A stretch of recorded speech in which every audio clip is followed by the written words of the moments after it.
You are listening to the TheShowLab Producer Podcast, the podcast that's strictly for producers. This show has been brought to you by SacredApparel.net. The homie Twink and the crew over there are always coming up with the latest fashions, the tees, the hoodies, and the hats. Right now, they got a store-wide sale going on. Everything 20% off. This would be a great time to pick up a hoodie.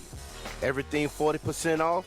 Regular price $40, now they $25 a hoodie. And the dope thing that I like about Sacred Apparel, they got tees for the big homies. So go check them out, sacredapparel.net, a clothing store for the ladies and gentlemen that choose to live sacred. You dig? Are you looking for those heavy trap bangers? Then you definitely need to holler at Rock House Music, specialized and known for those bending 808s. You may have heard his recent work on K-Drama's The 8 album. So if that's the sound you're going for, holler at my man Anthony over at Rock House Music. You can check out his beats on SoundCloud at www.soundcloud.com/IamRockhouse. Again, that's www.soundcloud.com/IamRockhouse. Rock House Music, home of the bending 808s. Yes, sir. Yes, sir. Yes, sir. Yes, sir.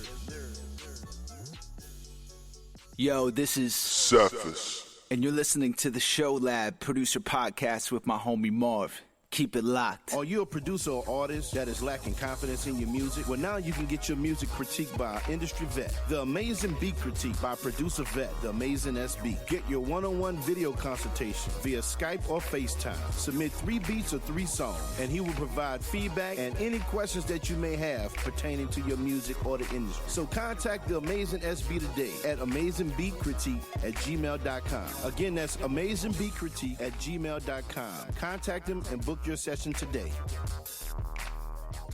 Yo, this is the Amazing SB, and you're listening to the TheShowLab Producer Podcast with my homie Marv. Make sure you're tuned in to theamazingsb.com.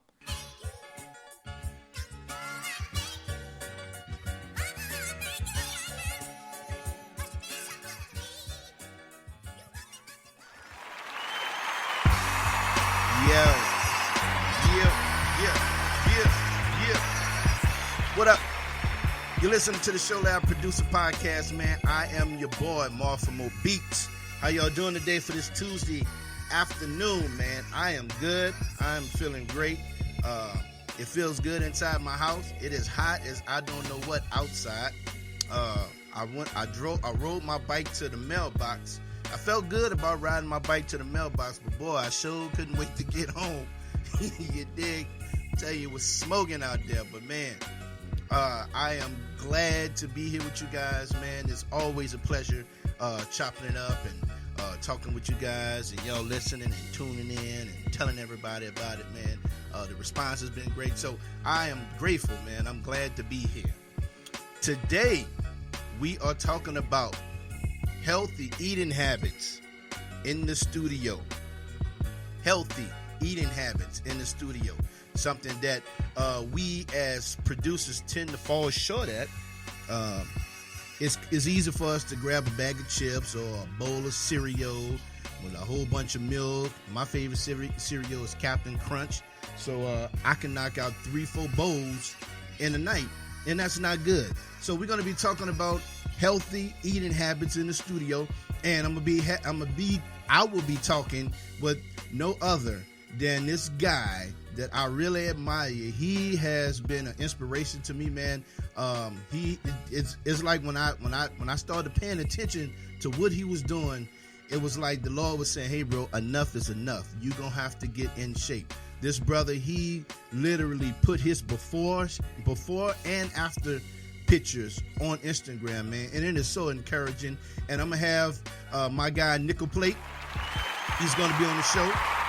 And he's gonna come in and he's gonna tell us his testimony on what made him want to change his eating habits, and he's gonna help us, give us some pointers on what we can do in the place of that junk food and stuff. You know what I'm saying? He's a fitness coach. So man, I'm real excited to be able to share this information with you guys. So be looking forward to that. Y'all know I can't go on without doing the scripture. And the scripture is coming from 1 Corinthians chapter 3, verse 16 through 17 in the Message Bible, and it reads, "You realize, don't you, that you are the temple of God, and God himself is present in you. No one will get by vandalizing God's temple. You can be sure of that. God's temple is sacred, and you remember all the temples." I don't even really have to explain that. I don't even really have to explain that scripture. It is point blank. Our bodies are considered temples. God created us in his own image, and he possesses this body. This is his body. We are responsible for taking care of our bodies. Our bodies wasn't designed for eating all kinds of junk food. It wasn't designed for smoking cigarettes, smoking weed, smoking whatever. It wasn't designed to be drinking and, having liver failure. It wasn't designed to be drinking a whole bunch of cold drinks. You know what I'm saying? It wasn't made for that. You know what I'm saying? Our temples was not built for that. And he's serious about us taking care of ourselves. You know what I'm saying? Now that scripture can be used for that passage of scripture can go with so many different things. Just talking about fornication and all that good stuff. No, I won't say all that good stuff, all that bad stuff. But not taking away the fact that we should take care of our bodies. We should eat healthy. You know what I'm saying? We have to do that. If we don't take care of our bodies, what happens? Our bodies go out. You know what I'm saying? Man, people are dying every day. I just heard on the radio this morning, one of the singers from the group PM Dawn, he died from liver failure at 46 years old. That is young, man. So that scripture just fitted in what we were going to be talking about today. Taking care of our temples, eating right. You know what I'm saying? We sit behind the computer all day, every day, all night, some of us. You know what I'm saying? And we have to be able to have better eat habits. We have to change that. And one thing you're going to realize about this interview, Nick is not saying don't eat. It's just what you're eating. You know what I'm saying? You need to eat to keep the metabolism going. So, man, I just hope you guys really enjoy this show. Tell your mom and them. Tell all your fat friends. I just want to be blunt, man, because we got to change, man. I'm 40 years old. Now, let me just share something with y'all. I've never shared this live like this, but I'm just letting you guys know how serious I am about me changing the way I eat. When I jumped on the scale the other day, it literally read 319. Now, I weighed well. You would look at me and say, 319, where is it? Well, I can feel it. Every time I get up and I feel it on my knees, I feel every bit of that weight. And I'm just putting that out there. I'm putting that out there so you guys can keep me accountable. I'm being transparent, letting you guys know that I am serious about changing my habits, man. I hate to go to the pool and not take my shirt off. You know what I'm saying? I'm just being real with you, man. And I know, and I have nobody to blame but me. But I am changing that. I don't know about y'all. Maybe you won't eat Twinkies and eat cupcakes and eat whatever. But I am changing my ways, man. I got 7 kids. My oldest is 20. My baby is 8. I want to be able to see my kids graduate, man. I want to be around. I don't want to be at 46 years old dying of kidney failure or massive heart attack, man. Cholesterol and high blood pressure is hereditary on both sides of my family, and I refuse. Something my daddy told me before he passed. He said, "Son, take care of yourself." You know what I'm saying? So, I'm that's where I'm at with it, y'all. I'm one of the ones that have said it time and time again, but I am so serious about just changing it up, man. I got to. My family's depending on me to change my ways. So we got a good show, man. I hope y'all are ready for it. I am. And I'm going to have my man Nick on the line in a bit. And we're going to do it just like that. You're listening to the TheShowLab Producer Podcast, where we talk about nothing but producer stuff, you dig?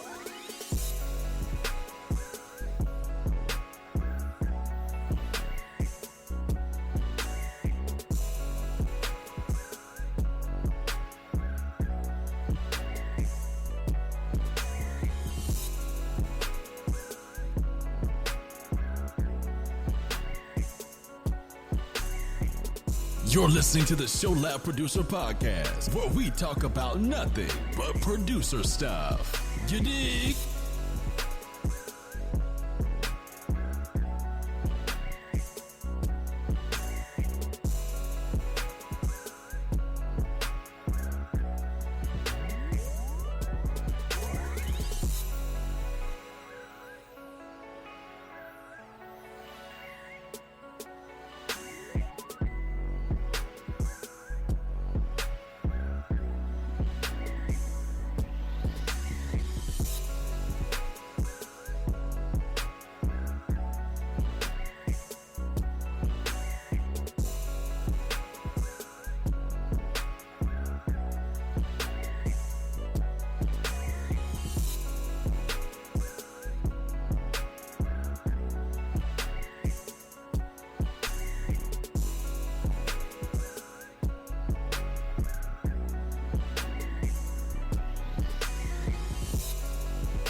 Yes, sir. You're listening to the TheShowLab Producer Podcast, where we talk about nothing but producer stuff, man. I am your boy, Marv from Mo Beats, man.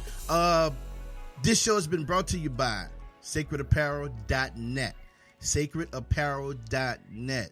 My boy Twink and his team over there, they got some fire t-shirts that they just put out, man. You need to go check them out. They got free shipping tonight. Tonight at midnight ends the free shipping. So, hey man, go get your gear, go get your t-shirts, go get your hats, go get your hoodies. Sacredapparel.net. Tell them Marv sent you. In producer news,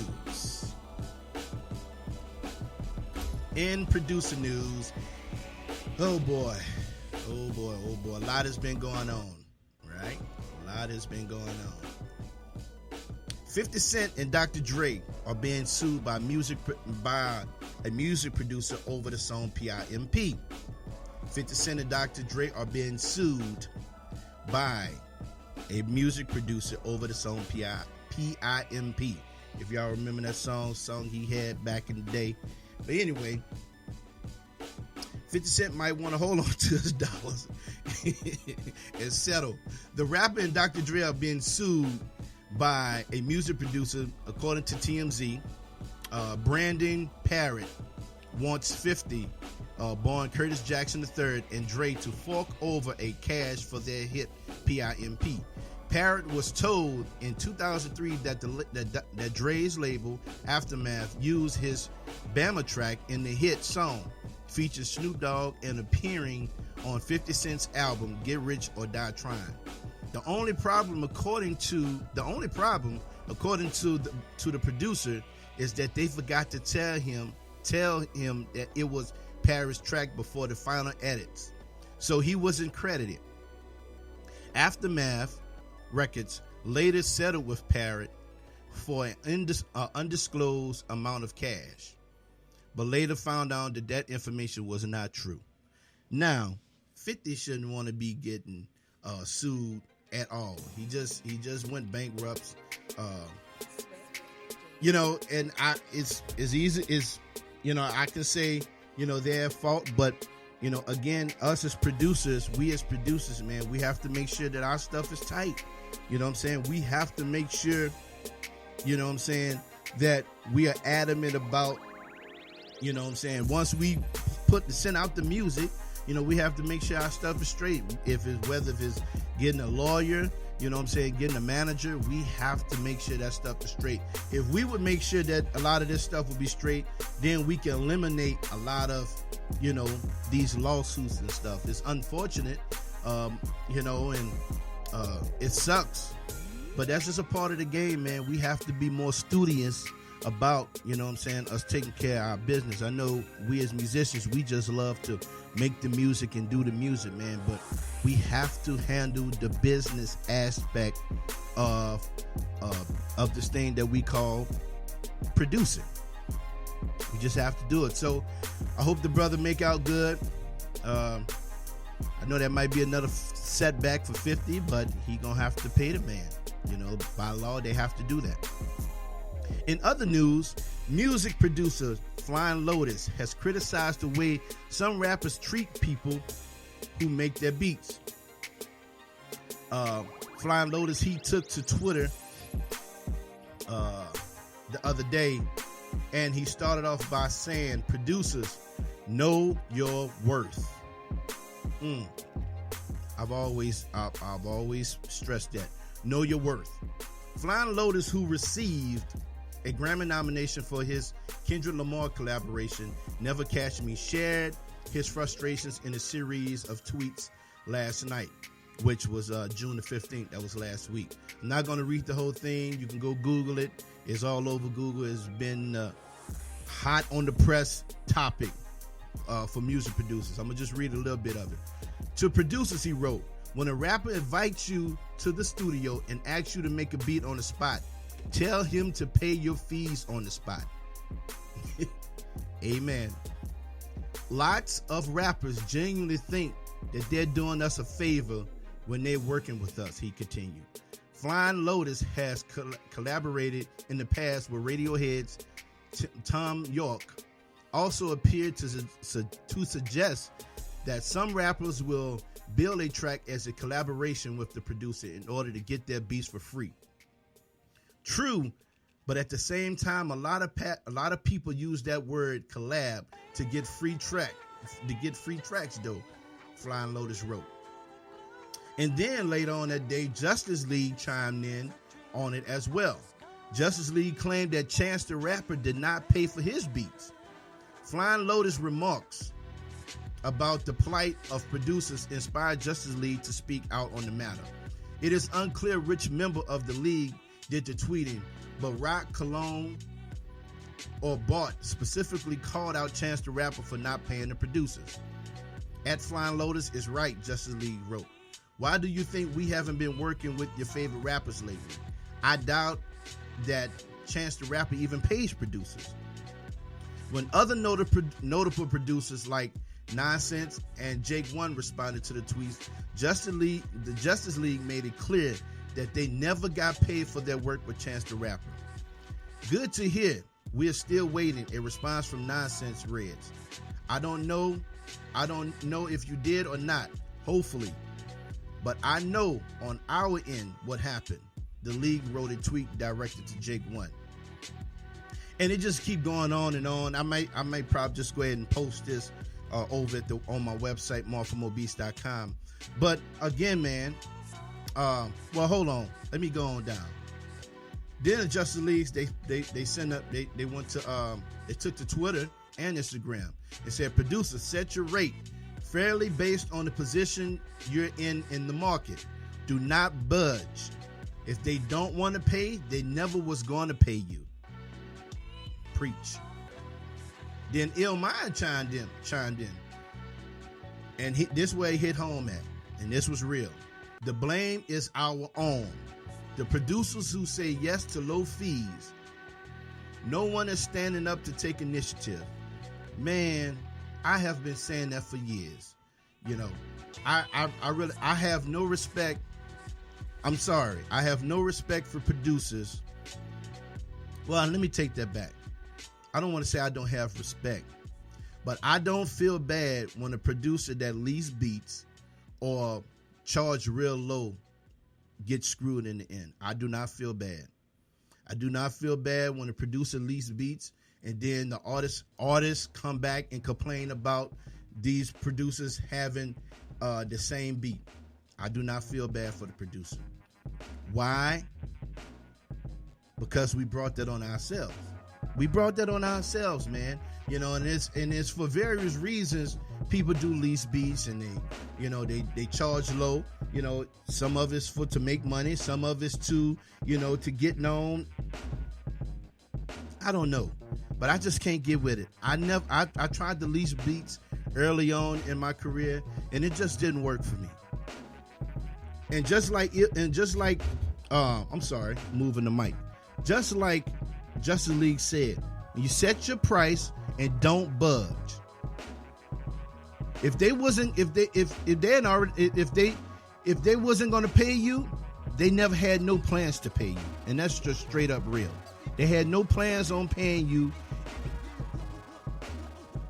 your price.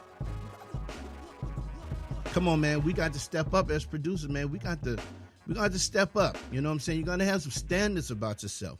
You know what I'm saying? I used to tell to producers that early on. You know, they come and ask me, how much you think I should charge? And I would say, man, look, how much you think your beat's worth? Whatever you think your beat's worth, that's what you need to stay with and stay there. I don't get a lot of work from on online beats because my prices stay where my price is at. Now, if I got a gang of beats or if it's around the holidays, I know people coughing up a lot of money, I'll do a beat sale. But I keep my price at what it is. And the reason I do that is for two reasons. I got a family, and I want to work with people that respect me, respect my craft, and respect the hard work that I put in as a producer. All them other clowns, I don't want to have no dealers with them. And that's just straight up. Producers, we gonna have to have some dignity about ourselves, how we carry ourselves, how we function in this industry. If not, you're gonna get raped. Just like Flying Lotus said. They're gonna just keep raping you, and they're gonna keep breaking your heart. You're gonna get bitter and you're gonna get angry, and you're gonna find yourself not even want to produce no more. So, again, man, I'm going to probably go ahead and post that up on the website, marfamobeats.com, where you can read the full story. And, yeah, man, that's producer news. That's the producer news for this week. In about a minute, I'm going to have my boy NikklePlate on the show, and we're going to get into this health thing. You're listening to the ShowLab Producer Podcast, where we talk about nothing but producer stuff. You dig?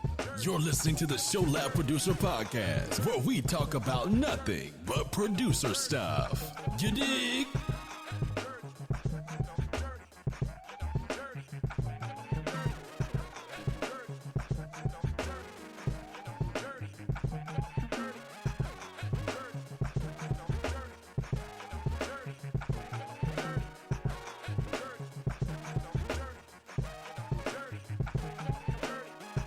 This show has been brought to you by SacredApparel.net. The homie Twink and the crew over there are always coming up with the latest fashions.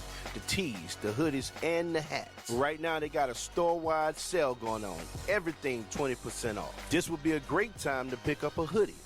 Everything 40% off. Regular price $40, now they $25 a hoodie. And the dope thing that I like about Sacred Apparel, they got tees for the big homies. So go check them out, sacredapparel.net, a clothing store for the ladies and gentlemen that choose to live sacred. You dig? You are listening to the ShowLab Producer Podcast, the podcast that's strictly for producers. Yes, sir. You're listening to the ShowLab Producer Podcast. I am your boy, Marfamo Beats, man. And I got my guy. This is a producer that I have been following on IG. Not only is he a dope producer, but he is... he's definitely into weight. Well, as far as I've seen and been following, man, I've just been paying attention. He's been been on his weight journey. And if you go to his pictures on his Instagram, you'll see his before and his afterwards. And let me tell you, I mean, look, I'm trying to get to where he's at, man. So let's welcome my guy, producer, all the way from Cali, my homeboy NikklePlate. What's up, man?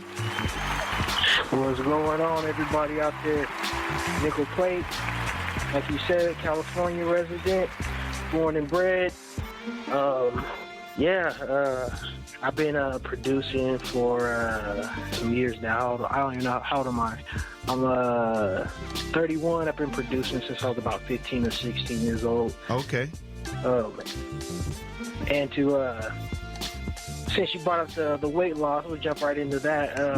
Well, before we do that, let's just do the proper. Okay. Let's do the proper introduction. What everybody know, your name is NikklePlate.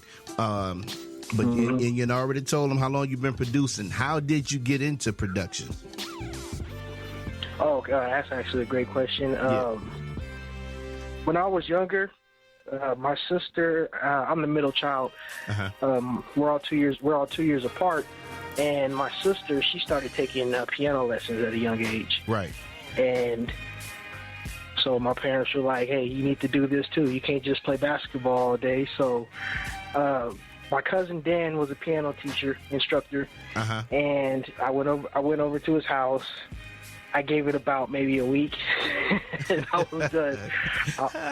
I was like, I didn't have the attention span for it, man. I was like, yo, this ain't a basketball. So what's funny is I ended up coming back to it later on, but I was about 15 years old, and my sister would go to this music store, and she would go in the back and take piano lessons. They had rooms, people with different instructors. So I'd be at school and we'd try to rap and stuff, have our little battle crews and stuff, and I was like, man, we're always beatboxing. What if we had beats? Right. And you know, I used to try to, my brother had this program, kind of like a WaveLab or something like that, where you could kind of just record, you know, a stereo track and loop it or whatever. Right. So I got the idea to take, like, when beats would fade out at their play and fade out at the end of a cassette tape, I would loop them and normalize the trail, the fade off trail of the track, and I would loop them, stretch them out for about 5 minutes, take them to school. We rap all day. So after that, I was just kind of like, man, how did they make this stuff? How did these guys do this? You know, we didn't have the internet like that back then. So my sister had this little cheap practice keyboard. And it was little, you know, I don't know what it was, little cheap Yamaha keyboard, $25 keyboard. And my great uncle, he would always bring me junk. Right. He was always going to like secondhand stores. So I was like, hey, I got a bag of cables and I got this keyboard here. So I literally just took a bunch of cables and just, that doesn't fit. That fits. Oh, these fit. Plugged it into the mic input. But I literally went out the headphone jack of that cheap keyboard into the back of the computer. And I started with the hit record. I played out the drums for like 5 minutes straight. They're all off beat. Wow. Then I went back, played like a little melody, played like a little bass line. That was literally the first beat I made. And put it on cassette tape, took it to school, and then they was like, yo, we can't rap to it because the drums keep changing. So it kind of pissed me off. So it was maybe about 2 weeks after that, I went with my sister again. Right. And when they went in the back, I was like talking to the guy in the pro audio section. I was like, hey. And I didn't know what a sequencer was or anything. I was just kind of like, yo, I need like something to where I can separate the sounds. And that's what's funny is I figured that out just on my own. I was like, I need something kind of where I can have just my drums and have this, or you know. And he was like, oh, you need sequencing software. And he showed me Acid DJ, right? Oh wow! And now that's old. It was yeah, man. And it was like it was maybe $50 at the time. Yeah. For like the cheaper version. Right. And you know, for me that was like $5,000. So I was just like, how am I going to do this? And I just started calling up friends, relatives, and I was like, can I cut your grass? Can I do this? Can I do that? And I remember just doing a ton of work for people, and at the end of it, I only had like $20, right? Right. I only had $20, and so I was like, man, I got to get some more. And my same great uncle that would give me all those cables and stuff, he came into town, and he was talking to me about my music and stuff like that. He thought it was cool. He's like, I used to play the drums in high school and stuff. I said, oh, that's cool. And I was telling him my problem. And he was like, well, I'll give you some money, but you got to do some stuff for me. I was like, cool. Right. So I went and did a bunch of work for him. And he gives me money, but it's not enough. It's only $10. So I literally thought I was going to get the program. So now I'm at $30. Right. So I just kept begging my mom and was like, "Oh, I'll clean up." And I started just going the extra mile, like washing the dishes and stuff like that. And then one day she surprised me with it, and she went and took my money out my little stash and put $20 in the pot. Came with the software. I was in the game. Wow. And what's funny is as soon as I got that program, a friend of mine, he was older than me. He got a sequencer. Right. Is it the ASR X? Right, like more like it's like the drum machine version of the ARS. Yeah. Right. Yeah. So he got one of those, and we were both trying to learn our machines at the same time.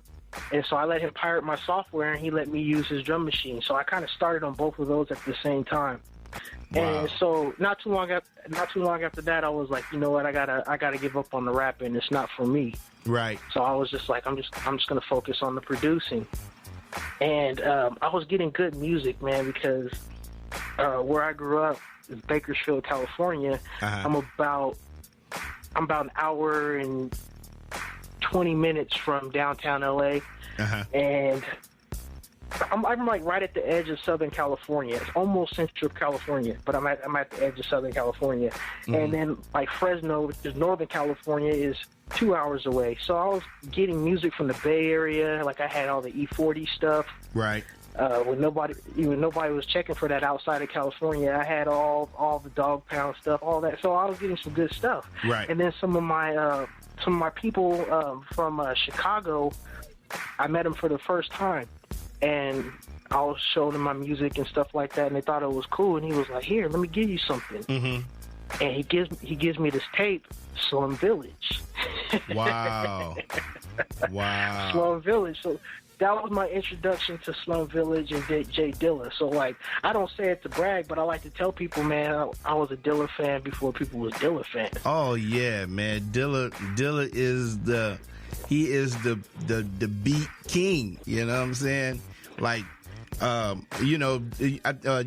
Dilla's birthday, I want to say, is in January, so I always look forward to some documentary that they have out on him, man. He was a very eclectic producer, bro. And he just had the sophisticated way about how he would put music together, bro. And you know what? That's funny you say that, because even in your beat tape that I downloaded just the other day, you can hear a lot of you can hear some Dilla influence in there, man. So definitely. Oh, definitely, yeah. Yeah. Now that you're in the game, when did you really start getting serious about production? I mean, it sounded like you was already serious, but when did it become just more than a hobby? And like, you know what? This is something it's turning into a serious thing for me. And I'm asking these questions in this order because I want to build up to what we're talking about. Okay, well, let's start in phases real quick. I won't ramble on too much, but it got serious for me literally at 16 years old.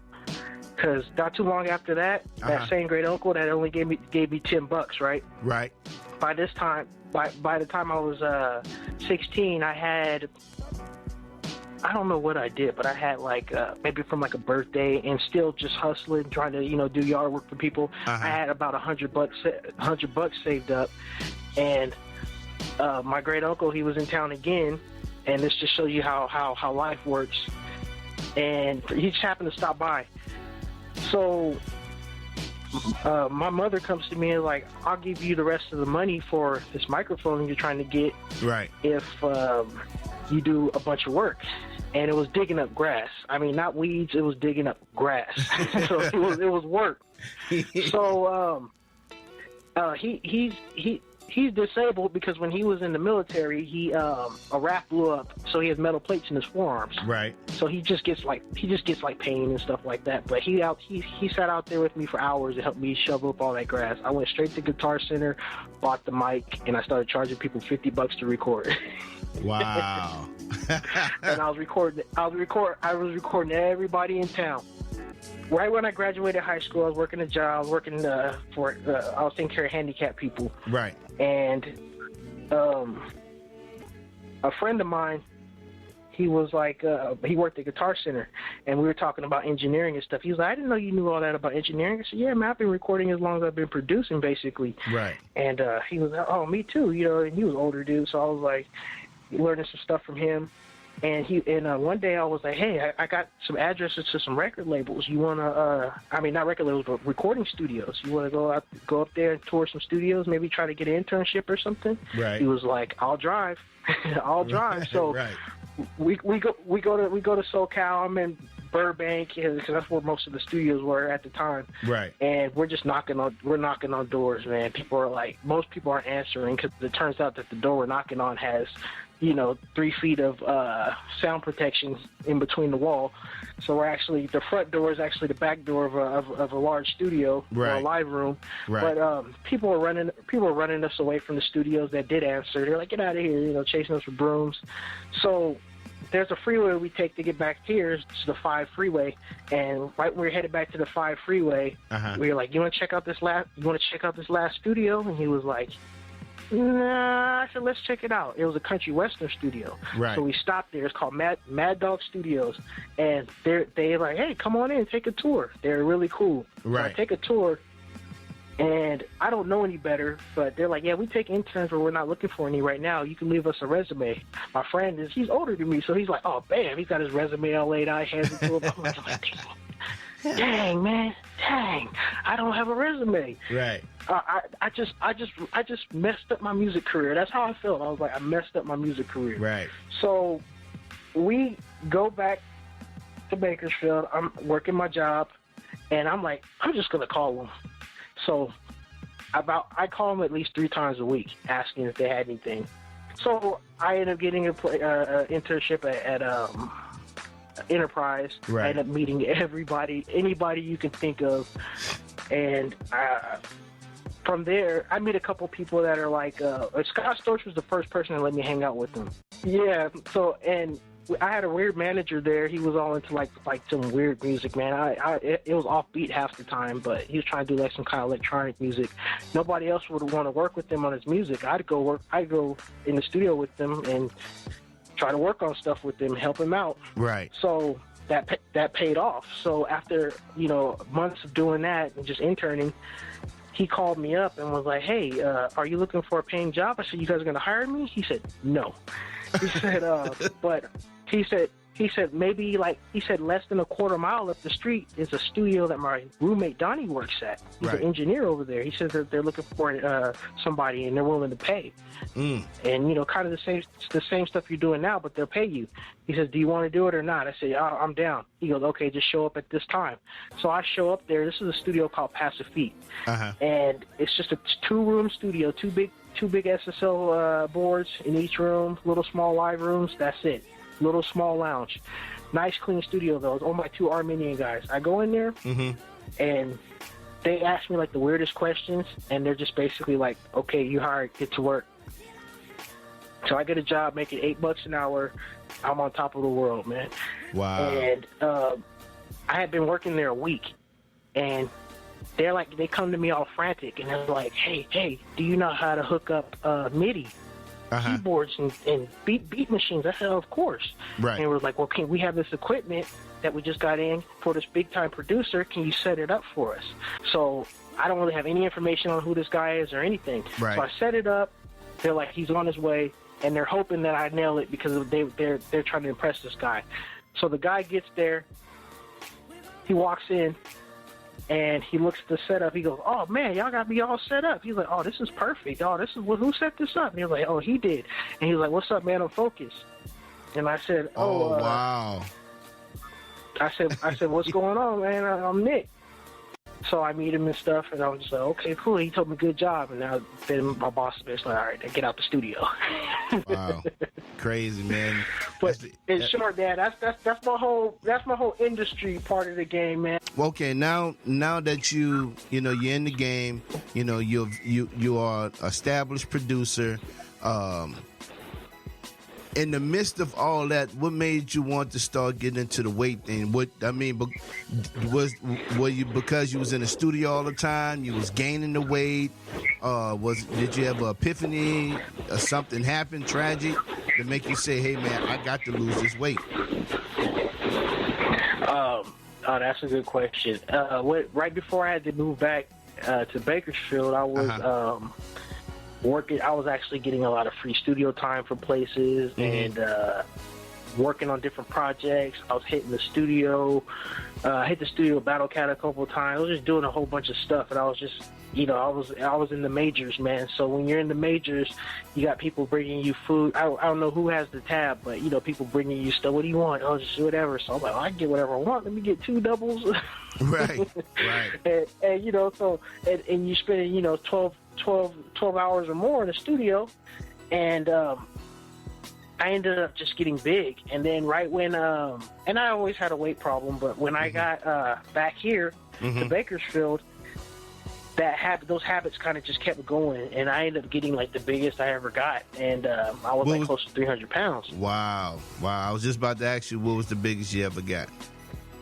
Yeah, I think I was about I think I was like 285, and I carried it well, but it was still not good, Yeah. And my face looked like a bowling ball, and so I was just it was funny because I just had a dream one time, man. It just didn't feel right, man. Sometimes you just think about yourself. What's it gonna be like when you're not here anymore? Right. And then I just thought about it. I'm like, well, what I'm doing now, and my health, that time is gonna be shorter than I'd like it to be. Right. And I don't know, man. I just felt like I had to do something. And it was funny because my mom tells the story better than I do. But I basically was telling her, I was just like, I gotta go get a gym membership.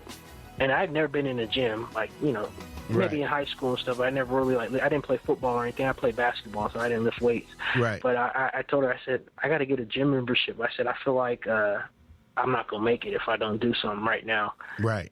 And that's what I told her. So I had a friend. We signed up at the gym, and it was on ever since.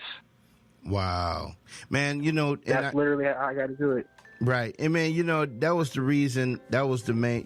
One of the reasons that I wanted to have you on the show, because you actually share your journey.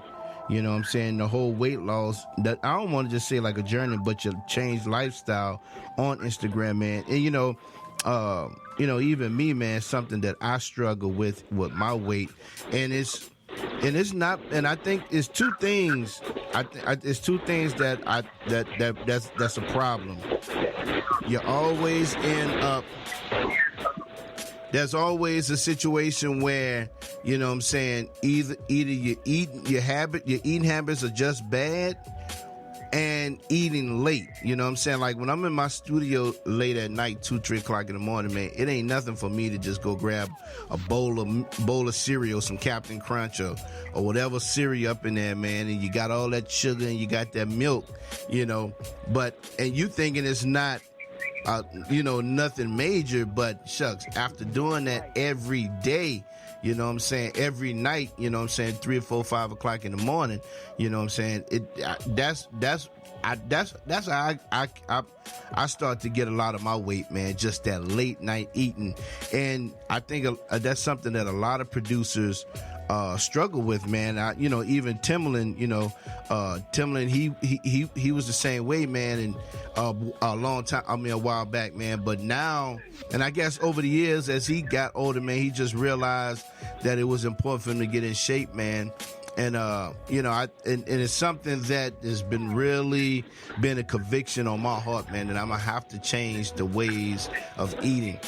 But you thinking, but just think about it. There's so many producers that struggle with those same habits all the time. You know what I'm saying? Yeah, definitely. Yeah, definitely. That's definitely a problem with producers. I've touched on it a couple of times in like maybe a older post that I made. Y'all producers, man, we got to get it together. Right. Because I know how it is. I know the grind, and I know how it is. It's just when you're working late nights and you're in that lab and you're in a zone. Mm-hmm. And the sugar helps you focus, man. Yeah. Yeah. I don't think people realize that. It's like they might have these habits, but you got to realize why you have the habits, And then what I started doing was taking a scientific approach to it and just saying, okay, well, why do I crave sugar? Right. after, and then I really started getting into that part of it. Because when I first went to the gym, I didn't know what I was doing, man. I was doing the upper body this day, and then the next day lower body, and then it was hurting too bad. And I was like, yo, something ain't right. This can't be right. Everything I'm pulling up on the internet is like, no, that's what you're supposed to do, right? Right. So about 8 months into working out, it actually looked like not only did I lose a bunch of weight, but I actually go to the gym and lift weights. Like, people are asking me if I got out of jail, you know? So I was like, yeah. I did my Young Jeezy. I was like, yeah. Well, let me ask you this, bro. Once you kind of got the ball rolling, how long did it start? How long did it take you to get the weight off? Because I would say this, man, for me, you know, that I guess that's the discouraging part, man. I get into this routine, go do a boot camp or something, and you don't see the results, and you get discouraged, and I get discouraged, and I be like, man, forget this, man. You know, I guess, and I know you definitely got to be patient with it, but you know, I guess that was always my downfall because I couldn't wait. But how long did it take you to start seeing the results? Okay, yeah, I used to get the same problem, but I got to a point with the knowledge that I was like, okay, if this has to work to some degree, and that was the confidence, and having that confidence with that knowledge, it allowed me to wait to see results, but I would say, you know, like I said, in that eight month period, I was losing weight, man. Wow. And, but you didn't notice it as much. But I actually started noticing it the third month. Like the third month, stuff just wasn't fitting right. And when you think about it, that's not that, and you can do it more hardcore than that too. But again, I was taking more of a bodybuilding approach, so I was trying to maintain muscle while I lost weight. So I was trying to do a little bit of both, even maybe build muscle as I was trying to shed body fat. Right. And so it was a slower process. I could have done it faster, but I would have looked like, you know, I would have been smaller than, you know, like I said, I started getting a little size and a little strength. I was like, oh, I kind of like this. So I was trying to hold on to that. So, but yeah, I would say at 3 months, I was like, it's working. Wow. And all natural, right? Oh yeah, all natural. Like, and that's what I tell people too. Is especially, I always try to preach to these kids, man. Especially because you know it's fitness is bigger than ever now. Since like maybe 2009, 2010, it's been crazy. Right. And that's the main industry I'm in now. And these kids nowadays, like, everybody takes drugs. And what it is too, it's funny, like, everybody's always said since the dawn of man, oh, you take steroids, anybody has muscles. But what these kids are taking, they're taking pro-hormones. They're not taking steroids per se. It's a derivative of a steroid. It's not as powerful as a steroid either. But that's what you get a lot of kids taking now, especially in sports, man. Like, and here's my thing, man. Like, with producing, you know, if I'm gonna get into something, I want to try to take it to the maximum. Like, you know, that's why I tried to get into the studios and stuff. So if I was gonna bodybuild, I'd want to be at the top elite. Those big guys you see that are 5'7", 250, 240. That's what I would want to be if I was to go that route of a competitive bodybuilder. But that's anti-health. I got into fitness to be healthy, so there was no way I was going to take that route. I was like, nah, I can't do that, man. Wow. Can't do it. Wow. Well, man, you know, I respect guys that do it, but I can't do it. Right. Well, I tell you what, man, it to hear somebody doing the natural, man, that is very rare. To hear somebody that just does natural weight loss and, you know, without all of the weight loss pills or the steroids and all that stuff, man. So definitely take my hat off to you on that, man.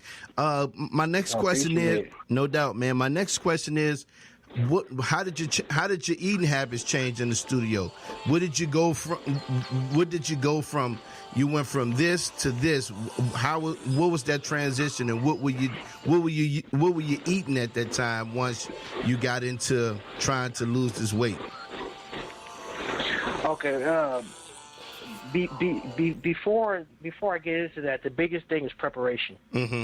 If you guys want to go on a weight loss journey, or put on muscle, whatever. You want to get healthier, it's all about preparation. The more you prep your meals in advance or whatever, or just kind of have a plan, the easier it is. And you can correct mistakes.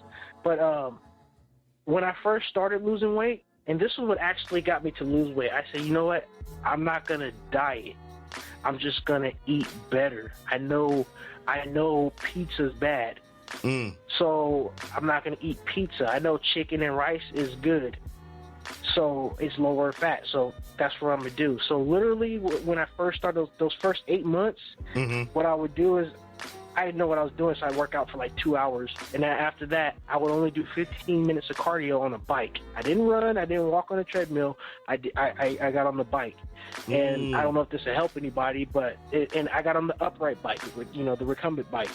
And I would set the resistance to, I think, maybe 10 when I started, 8 or 10, and I ended up getting up to like 13 resistance, but I would try to keep it at 9 miles an hour. So I always kept the same speed, just over time as I got my wind up and leaner and more endurance, I would just increase my resistance instead of how fast I was pedaling. So after I'd do 15 minutes of cardio. After working out for 2 hours, I would go home and I would get like those little small mission tortillas, the flour ones. Right. And I would eat 4 of them, and I would load them up with 1 slice of Kraft cheese each, rice, and chicken. So looking at it now, it's like, man, that still was not the best thing to eat for weight loss. But remember, I was doing everything extreme. Like I was doing cardio 6 days a week. At least, I was working out 5 days a week at least. I was hyped. I was into it. I was getting results. But knowing now, it's not so much about the food you eat. Obviously, if it's fried or loaded with sugar, that's a problem. But as far as with clean food, what we call clean food, it's not so much about what you eat. It's about your ratios on your plate. So, let me explain this without trying to get too nerdy and technical on you guys. Okay. But this is how the human body works. Your body doesn't, your body needs protein, carbohydrates, and good fats. Good fats are like avocado, olive oil, which are called mono and polyunsaturated fats. So your body needs those 3 things. Your body utilizes carbs as your main source of energy. So that's what your body, and we're not talking about vitamins and minerals. So we're just talking about what's called macronutrients. Macronutrients, like I said, is protein, carbs, and fats. Micronutrients is your vitamin D, your vitamin C, your iron, and stuff like that. So we're just talking macros right now. So your body utilizes carbohydrates as energy. That's it. Your body then utilizes protein for muscle building. Right. For protein synthesis. And it also uses fat as a reserve for energy. So you got to think about it like this: carbohydrates are racing fuel. Your fats are your reserve. Is your unleaded, your regular put around town gas. You can't go over 100 miles an hour with fat. Right. You can go 200 with carbohydrates. So that's why you have long distance runners. They carb load. See how that makes sense? They're going to be running for hours or an hour or more, or running, 20 miles. They carb load for a week. Right. Because your body stores that, and it takes time for your body to release all that carb energy. Right. So the best plan of attack when you're trying to lose weight is to lower your carbohydrates. And I don't care how you diet. You can lose weight on a high carb diet, because your body only knows total calories. So, but do you want to lose weight optimally, and do you want to look your best? Because you can lose 30 pounds in 3 months and have saggy skin, or you can lose 30 pounds in 3 months and look tighter. Right. So that's what people don't understand. And muscle burns calories. And muscle helps you keep the weight off. That's why once I got lean, it's a lot easier for me to keep the weight off. It's because of the muscle I have. Because the more muscle you have, the more calories your body burns in a resting state. So that's kind of the idea. So you always want to go with a lower carbohydrate then you want to keep your protein at a decent level and keep your fats at a moderate level. Right. Now, you can always switch that up. Like, I'll switch it up. Sometimes I get tired of the low carb stuff because you don't have as much energy. So I'll increase my carbs, but then I'll lower my fats a little bit, and then I'll just do more cardio. So it's just finding balance, the ratios on your plate. And most people load up on carbs. Your average human consumes about 400 to 500 grams of carbs a day. Right. That's a lot. Yeah. That's a lot. Yeah. I mean, you'd be surprised how much bready stuff that you be eating in the course of one day. You know what I'm saying? Yeah. Man. So it's like it's like this. Let's say I tell you, let's say I say, okay, Mark, I want you to stay under 200 grams of carbs today, right? Right. And you drink 2 sodas that have each can of soda has 30 grams of sugar in it. That means you have 30 grams of carbs. So you're already at 60. You're already at 60 without even eating a meal. Right. So what I do, and this is how I went once I got into shape. Like once I got fit, now I want to get beyond fit. You know, I want to get lean. I want to actually look like a fitness guy. That's when I started getting more into like counting the macro totals. Right. So I would basically figure out how many calories I would have in a day, because your macros make up those calories in a day. Right. Because I think it's like for every 1 gram of protein is 4 calories. Every 1 gram of carbohydrates is 4 calories. Every 1 gram of fat is 9. So you can basically kind of add up your totals. So I basically figured out that I need to eat around 1,900 calories a day, right? Right. And they have calculators to do this now. You can type in macro calculator. That's all you got to type in, macro calculator, and you can find a calculator where you just enter in all your information and your lifestyle and your goals, and it'll give you the numbers for you. You don't have to do the math like I had to do. Right. And it'll break it. You say how many meals you eat, and it'll break it down for you to say, okay, well, to hit your goal that you're trying to hit of whatever grams of protein a day, you're going to need to eat this many grams of protein over 5 meals. You're going to need to eat this many grams of fat over 5 meals. You're going to have to eat over this many grams. So I'm not even looking at calories. I'm looking at hitting my numbers. And once I hit my numbers, I know that I'm going to be in a fat-burning state. And then it's just about consistency. Right. Now that's the thing there, staying consistent. Yeah. Right. So once you know how much racing fuel to mix with your oil, then it's just about consistency now. It's just about driving at a steady pace. That's it.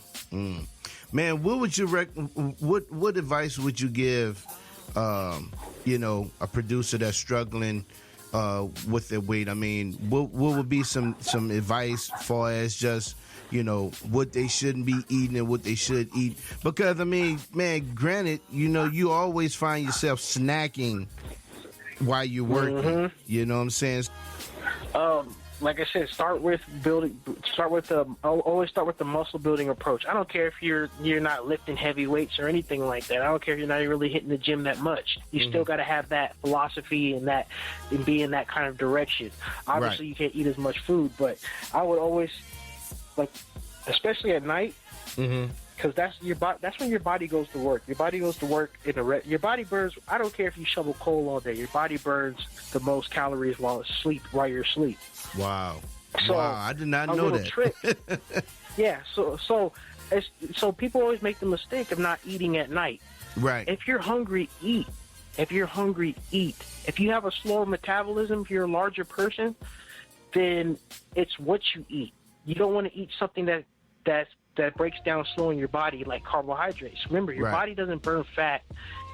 Your body doesn't burn fat directly until it burns up all that carb energy first. Right. So if you go to bed loaded up with carbs, you're probably only going to get an hour of fat burn through that 8 hours, 6 hours of sleep you had. Right. So I would recommend going with a protein source when you get hungry. Like a meats.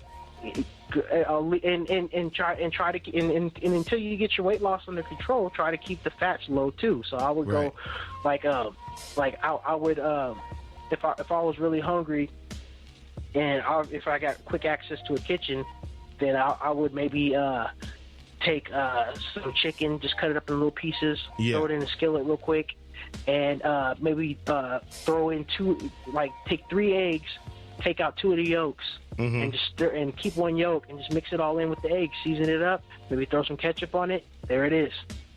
You know, stuff like that. You know, and another good trick, and this is what worked for me, like I said, being what they call an endomorph, so a person with a slower metabolism. I even do this now. Like, I'll try to eat all my carbs early in the morning, because that's when your body needs energy. You've been asleep for hours, but your body's been a furnace for however long. So I try to eat the majority of my carbs at breakfast. Then I eat a little less at lunch, and then I taper them off at the end of the day, or I won't have any for dinner.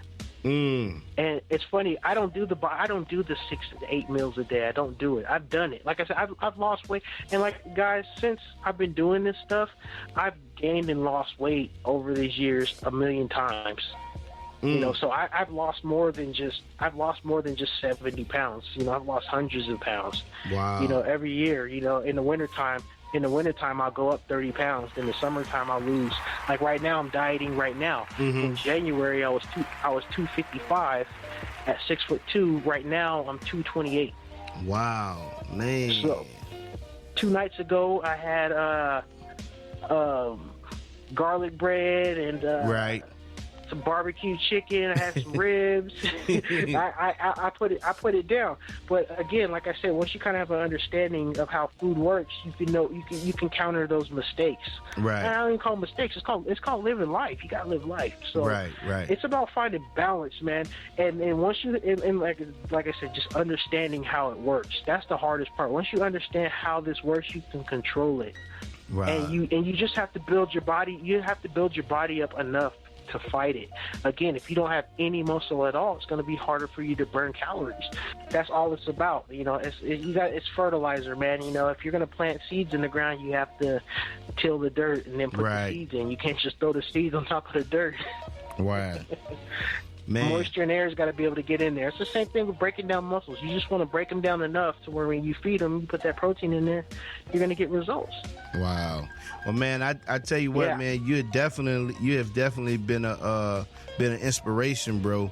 Even to me, man. And I'm telling you, like, my whole attitude is definitely changing. You know, I'm starting to get starting to look at this totally different, man. Next year I'll be 40, Lord spare life, man, and I want to be around, and I want to still be around to see my kids graduate and stuff, man. So I'm definitely gonna be working on that, you know what I'm saying, and not just saying it. You know, I told my wife the other day, I said, listen, I know I say this all the time, but I am going to start, because we just signed up at the Y. You know what I'm saying? So, and they got the weights and stuff on. And I said, man, I'm going to definitely be utilizing it and changing, man. Man, before we get out of here, man, I want you, I know you got a beat tape that just came out. The NikklePlate's Vintage Beat Cruiser, man. That joint is crazy. How did that all come about? I started working on that maybe at the tail end of 2014, and again, I've been doing the fitness stuff and trying to work build my business up and other stuff. So I really wasn't into the music, and I'll come in there every once in a while just to stay fresh. Right. And I just got the idea, man. I was like, you know what, I'm just going to make this tape, man. I got all these ideas, and I just want to do something that just kind of sounds a little different. And, you know, I'm big in the car culture, man. I got a 68 Lincoln Continental that I've been working on, and I like to go cruising, man, hit the beach, whatever. So that Cali lifestyle, so we do. So it was honestly, I just want to make stuff. I just want to make stuff that I could ride around my old school car with to a Cali sunset. That was really what I, and I just didn't. I wanted to be hip hop driven, but I wanted to incorporate a bunch of different types of music that I like, and just really just not have a direction. I just wanted everything to kind of flow. Right. And maybe earlier this, like I said, I made like a lot of the beats, like Mine Heart Soul, Sandcastles, Mean Streets. I made a lot of the sample joints, like the hip hop joints, in a week. Wow. I pretty much had made like 14 tracks in a week, and then I just kind of shelved it. And my good friend Alex, man, he hit me up earlier this year. He's been bugging me about it since I made those few tracks, and he was just like, man, you got to put this out. You got to put it out. You got to put it out. So this year he was like, yo, I'll help with however I can. I'll help you executive produce it, whatever, and I'll help you with social media. I said, just put it out. Right. I said, okay. So that kind of gave me the motivation. I'm like, I don't have to take it on by myself. Right. And we just got it done. Man. And that was really what I needed to be creative, man. As soon as he said that, man, I was able to just kind of make what I felt the project was missing. Right. I got a collab on there with Battle Cat, something we did a while back. Wow. So I just finished that up. Wow, man. Yeah, I didn't even know that, man. You know, I had been listening to the beat tape all day. You know what I'm saying? But I didn't know you snuck one on there with BC. Yeah, it's called Concrete Jungle, man. We made that at J and Sweet Studio, as a matter of fact. Wow. So, like, what, 10 years ago? Wow. That's crazy. Well, before we get out of here, man, is there anything else you want to share with the people, bro? Check out Venice Beach Cruiser, my album. What can I get it at? At Nickel. You can go to NikklePlate.bandcamp.com. If you don't know how to spell that, you can go to @NikklePlate, NikklePlate. Also, you guys can check out @Muscle Militia, my fitness brand, and we're on YouTube. We're on YouTube as well, and we're actually getting ready to do some things with some sponsors, and we're going to start putting out some content that's going to help you guys lose weight. And I really want to focus on helping people lose weight, because that's kind of my specialty. Right. And just start putting out some informational videos, so you guys can check out Muscle Militia TV on YouTube and follow @Muscle Militia on IG. That's it. Well, man, I appreciate you coming on the show, bro. Oh, man, that was a pleasure, man. This is I love to do it again sometime, man. I appreciate it, man. This is cool. Yeah, man. Yeah, I'm definitely going to probably have to do some editing, man. I tell you what, bro, we have almost went 2 hours.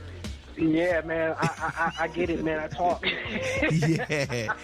So your boy talks, man. Yeah, man. So I got to figure out how to, because my limit on the podcast that I can run is 3 hours. So I got to figure out how I'm gonna edit this and make sure that I keep all the good.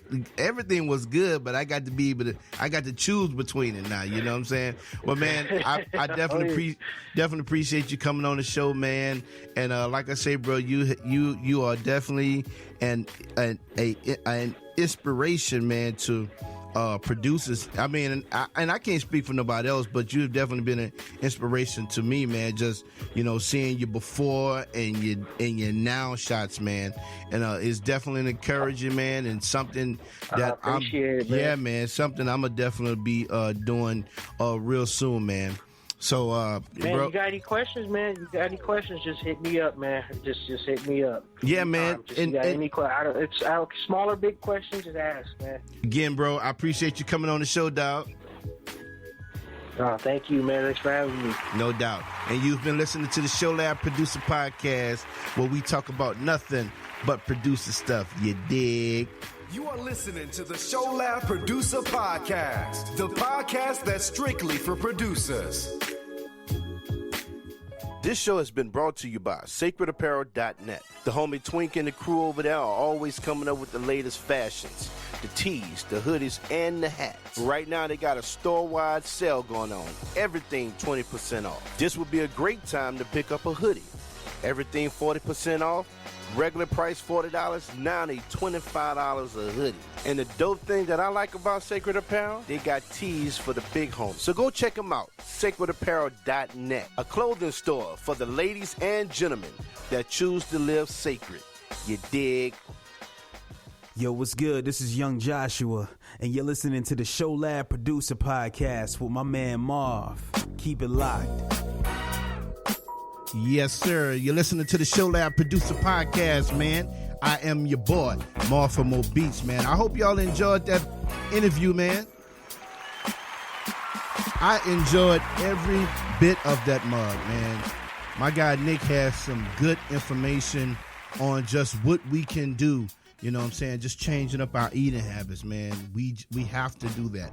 It is imperative. It is important that we change, our bad ways of eating while we sit in front of this computer. We just have to do it, man. So go check him out.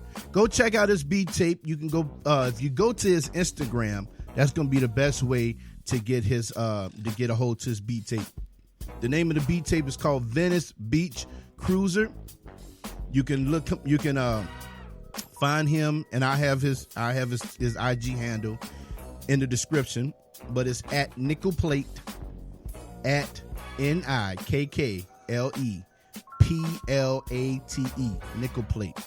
Search him up. Go check him out.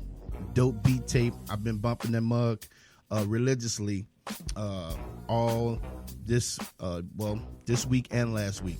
Go pick that mug up, man. Again, like to thank my boy NikklePlate for coming on the show. My boy Nick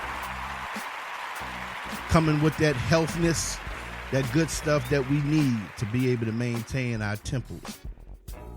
Before we get out of here, man, I'm going to give you guys my producer thought for today. And the producer thought is, stay in your lane. Know your lane. Maximize your lane. Conquer your lane. Keep your eyes on your own lane. Live your lane. I'm going to read it again. Stay in your lane. Know your lane. Maximize your lane. Conquer your lane. Keep your eyes on your own lane.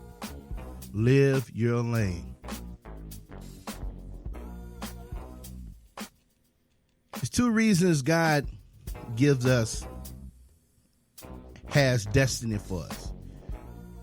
I'm just saying, give us our lane. One reason is because it's a lane he gave you.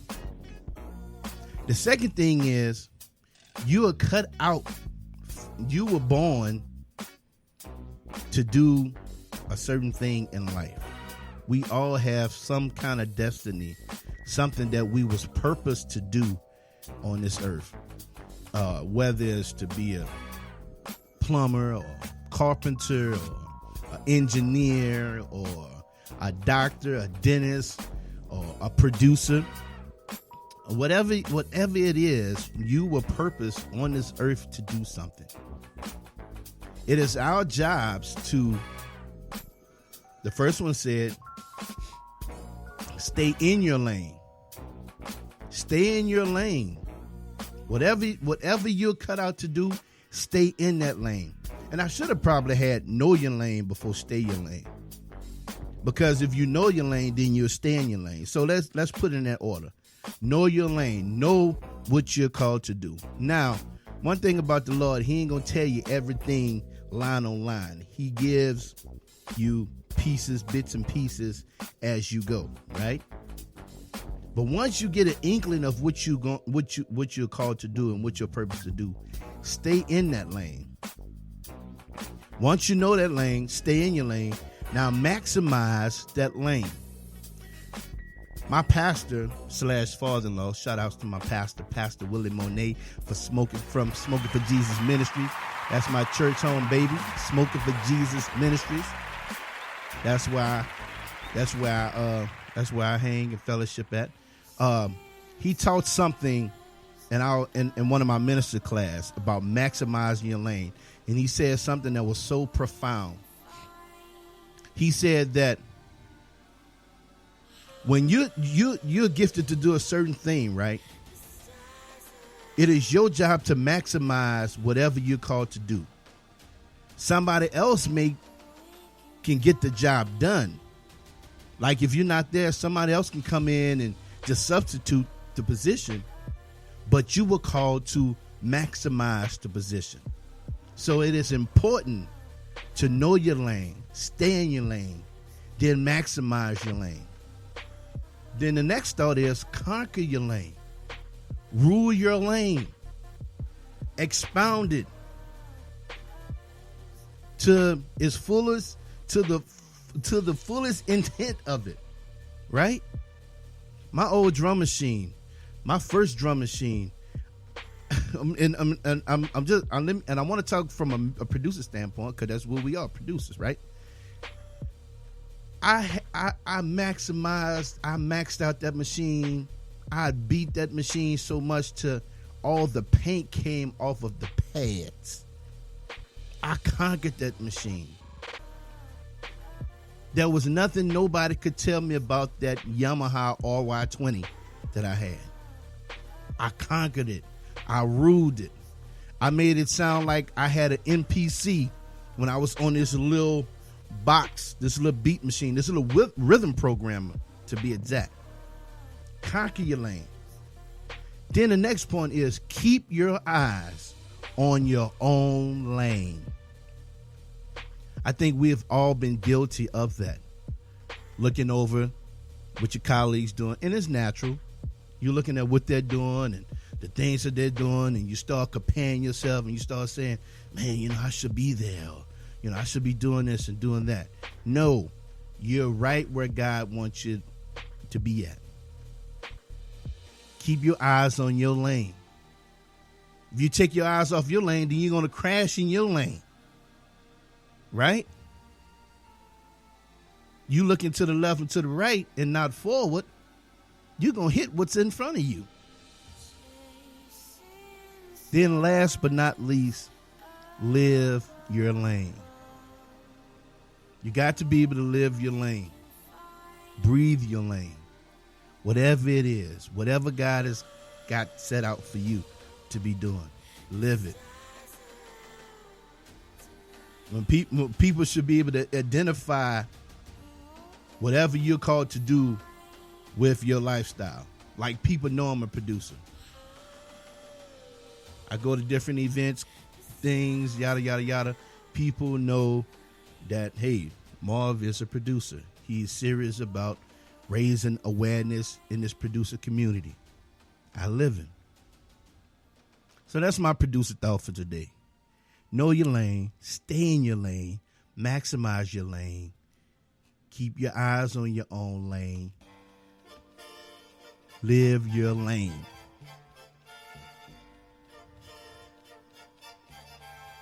Next week, I am, boy, when I got the message to say from this producer saying that he will be on my show, my heart stopped. I got to drop a bomb on this one. I got to drop a bomb.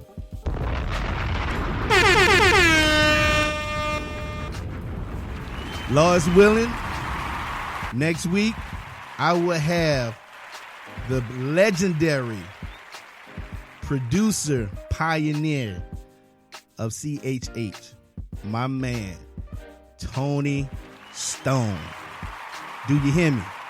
Tony Stone will be on the podcast next week. If you don't know Tony Stone in the Christian hip hop community as producers, if you're a producer in CHH and you don't know Tony Stone, you need to go ahead and throw your computer in the garbage can, because that is letting me know that you don't know your history. Tony Stone produced scores of stuff of music for Cross Movement. He did all of the early Reach Records stuff. Tony Stone did stuff with RMG. Like, Tony Stone is a household name, and I'm gonna have him on the show. I have been trying for about 2 months to get him on the show, and I don't want to spoil it. I don't want to tell you where he's been. He has been doing something great. You know what I'm saying? He's moved on. He had another chapter in his life, but I'm gonna let him tell his story. But I am gonna have the one and only, the legendary, somebody that I looked up in the game, somebody that I would email on MySpace and ask for pointers, Tony Stone is going to be in the building next week, man. So spread the word. Tell your mom and them. I hope you enjoyed the show today, man. Again, go back, play this mug back, listen to the interview, the jewels that Nick dropped on us, man. And come on, let's get healthy, bro. Let's lose this weight. You dig? Let's do it. Let's get healthy for our families. Let's get healthy so we can keep making this good music. This is your boy Marv from Mo Beats. I enjoyed being here with you guys today, but I got to get out of here. I love you guys. God bless. Keep making dope music. And until next week, Lord's willing. Peace. You're listening to the ShowLab Producer Podcast, where we talk about nothing but producer stuff. You dig? Hey yo, what's poppin'? It's your boy Swift, aka Chef Boyard Swift, aka Dr. Swigglesworth. You are now listening to the ShowLab Producer Podcast with my man Marv from Mo Beats. You know what I'm saying? If you listening to any other podcast, you're slacking. Producers, step your game up by learning from the best. You dig? Holla at your boy. Peace. Yo, this is the Amazing SB, and you're listening to the ShowLab Producer Podcast with my homie Marv. Make sure you tuned in to theamazingsb.com. Yo, what's good? This is Young Joshua, and you're listening to the ShowLab Producer Podcast with my man Marv. Keep it locked. Yo, this is Surface, and you're listening to the ShowLab Producer Podcast with my homie Marv. Keep it locked. You are listening to the ShowLab Producer Podcast, the podcast that's strictly for producers.